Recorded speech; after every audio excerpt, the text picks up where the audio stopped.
حضرت سلیمان علیہ السلام کے اڑنے والے گھوڑوں سے متعلق یوں بیان ہوا ہے کہ اللہ تعالیٰ نے حضرت سلیمان علیہ السلام کو بہت سے معجزے عطا کر رکھے تھے۔ آپ علیہ السلام جانوروں کی بولیاں سمجھ لیتے تھے، ہوا پر آپ کا قابو تھا، آپ کا تخت ہوا میں اڑا کرتا تھا، یعنی صبح اور شام مختلف سمتوں کو ایک ایک ماہ کا فاصلہ طے کر لیا کرتے تھے۔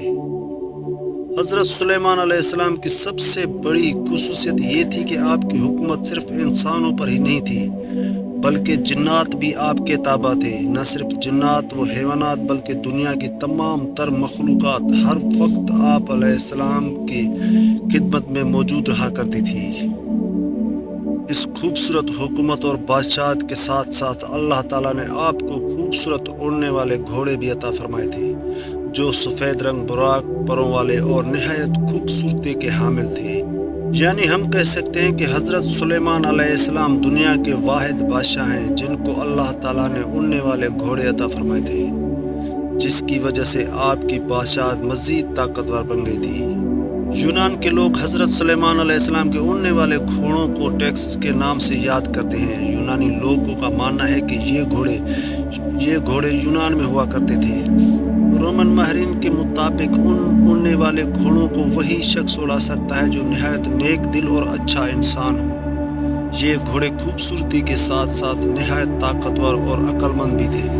تاریخ کی کتابوں میں ایک ایسے گھوڑے کا بھی ذکر آتا ہے جس کو یونیکورن کہا جاتا ہے۔ یہ گھوڑا بھی انہی اڑنے والے گھوڑوں کی نسل سے تھا۔ اس گھوڑے کے ماتھے پر ایک سینگ تھا جو نہایت خوبصورت اور شفا والا مانا جاتا تھا۔ قدیم لوگوں کا یہ عقیدہ تھا کہ اس سے بے شمار بیماریوں کا علاج ہوتا ہے، بلکہ جب حضرت سلیمان علیہ السلام نے ملکہ بلقیس کو اپنے دربار میں طلب کیا اور ان کو اللہ تبارک و تعالیٰ کی وحدانیت پر ایمان لانے کا کہا تو ملکہ بلقیس نے دعوت حق کو قبول کر لیا اور اللہ تبارک و تعالیٰ کی وحدانیت پر ایمان لے آئی۔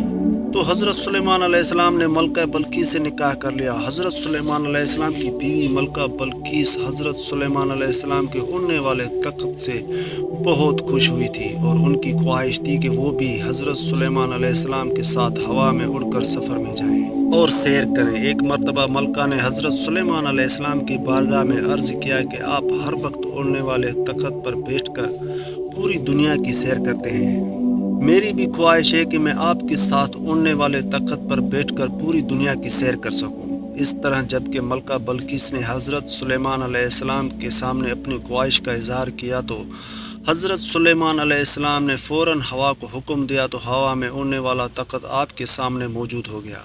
اس وقت حضرت سلیمان علیہ السلام نے ہوا کو حکم دیا کہ ملکہ بلقیس کو پوری دنیا کی سیر کرواؤ، لہذا ملکہ بلقیس اور حضرت سلیمان علیہ السلام اس پر سوار ہوئے اور وہ تخت ہوا میں اڑنے لگا۔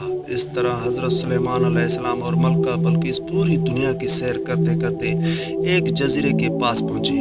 ہوا میں اڑنے والے اس تخت نے حضرت سلیمان اور ملکہ بلقیس کو سمندر کے بالکل درمیان میں اتار دیا۔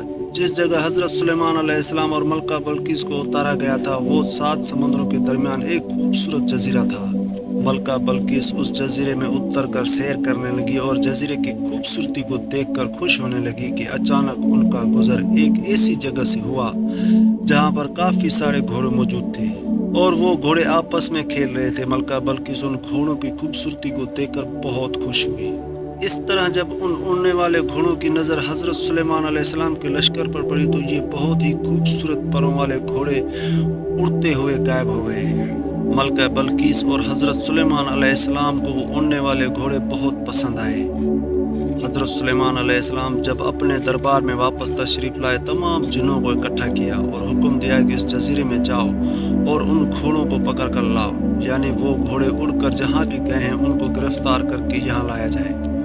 اس وقت تمام جنوں نے حضرت سلیمان علیہ السلام کی بارگاہ میں عرض کیا کہ زمین میں رہنے والے جنات سمندر میں جا کر ان گھوڑوں کو گرفتار نہیں کر سکتے، یہ کام بس ایک ہی جن کر سکتا ہے۔ تو حضرت سلیمان علیہ السلام نے فرمایا کہ جو جن گھوڑوں کو پکڑ لا سکتا ہے اس جن کو میری بارگاہ میں حاضر کیا جائے۔ وہ جن کون ہے اور اس وقت کہاں ہے؟ تو جنوں نے حضرت سلیمان علیہ السلام کو جواب دیا کہ حضور اس جن نے آپ کا حکم ماننے سے انکار کر دیا ہے اور اس کا کہنا ہے کہ میں آزاد رہنا چاہتا ہوں۔ وہ جن ہمارے گروپ سے باہر نکل کر سمندر کے اندر چھپ گیا ہے۔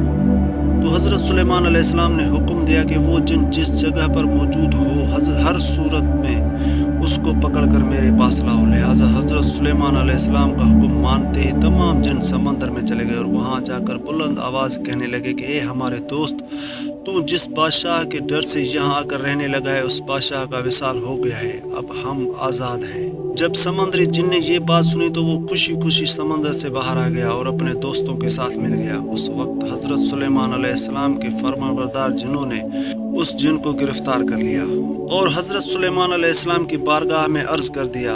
اس طرح جب اس جن نے حضرت سلیمان علیہ السلام کو دیکھا تو وہ جن ڈرنے لگا۔ حضرت سلیمان علیہ السلام سے کہنے لگا کہ مجھے کچھ مت کہنا، اب میں آپ کے حکم کی فرمانبرداری کروں گا اور آپ کے حکم کے مطابق ہی رہوں گا۔ تو حضرت سلیمان علیہ السلام نے اس جن سے فرمایا کہ میں سمندر کی سیر کو گیا تھا تو وہاں میں نے اڑنے والے گھوڑے دیکھے، مجھے وہ خوبصورت پروں والے گھوڑے چاہیے۔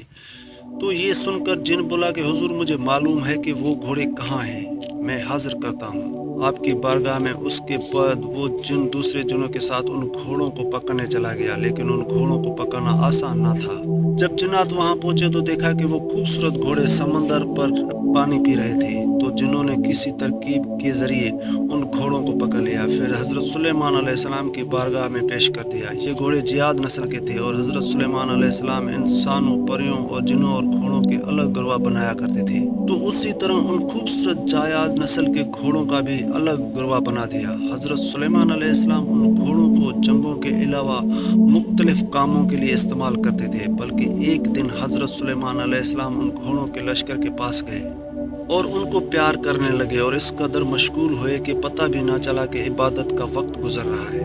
اس طرح جب آپ کی عصر کی نماز کا وقت گزر گیا تب آپ کو پتہ چلا تو حضرت جبرائیل علیہ السلام آپ کی بارگاہ میں عرض ہوئے اور کہنے لگے کہ اے سلیمان، آپ دنیا کی نمائش اور مال میں اس قدر گم ہوئے کہ آپ کو عبادت کے وقت گزرنے کا پتہ بھی نہ چلا اور آپ اللہ تبارک و تعالیٰ کی عبادت کرنے سے محروم رہ گئے۔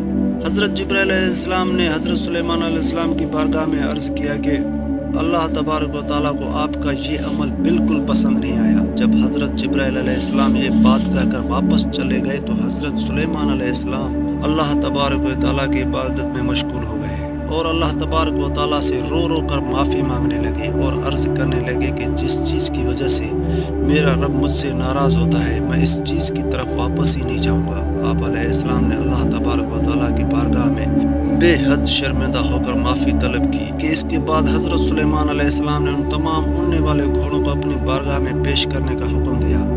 جب آپ علیہ السلام کے سامنے وہ سب گھوڑے پیش کر دیے گئے تو آپ نے جیاد نسل کے سب گھوڑوں کے پروں کو کٹوا دیا، جیسا کہ اللہ تبارک و تعالیٰ قرآن پاک میں اس واقعے کی طرف اشارہ کرتے ہوئے یوں ارشاد فرماتے ہیں، اور ہم نے داؤد کو سلیمان عطا کیا، وہ کیسا اچھا بندہ تھا، بے شک رب کی طرف رجوع کرنے والا تھا۔